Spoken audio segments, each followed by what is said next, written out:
वालेकुम। आज मैं आपको बताने लगी हूँ कि चेहरे को किस तरह तरोताज़ा नज़र आने के लिए क्या करना चाहिए। इसके लिए मैंने लिया है गाजर का, ये इसको क्रश कर लिया। क्रश करके ये गाजर का है, एक अदद मैंने गाजर लिया है, इसको क्रश किया है।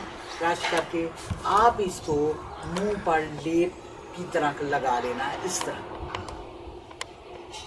ये इस तरह लेप लगा लेना है, ये इस तरह। लेकिन ये याद रखना है ऊपर से नीचे नहीं लाना, नीचे से ऊपर लेके जाना। इस तरह इस तरह लगाते जाना, लगा के चंद मिनट।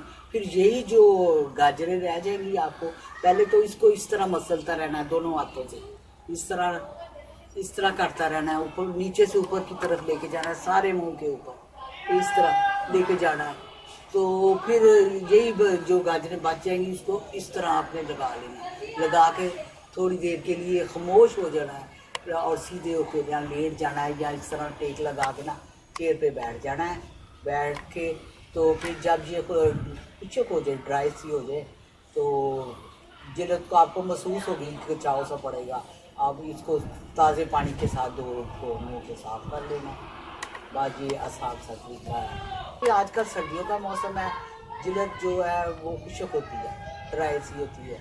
तो इस तरह इसके लगाने से एक तो आप तरोताज़ा नज़र आएंगे, फ्रेश आपका चेहरा नज़र आएगा 24 घंटे, और थकन भी नहीं महसूस होगी। और दूसरी ये बात है कि ये आपकी स्किन देखने वाले को बहुत ज़्यादा ग्लो करेगी। इसका जो पानी है उसके साथ मसाज करना है और गाजर का ऊपर ऐसे लगा के चंद मिनट लेटे रहना है या टेक लगा के आराम रेस्ट कर रहे हैं। तो इस तरह जब ये सूख जाए तो इसको ताज़े पानी के साथ दो। शुक्रिया। अस्सलाम।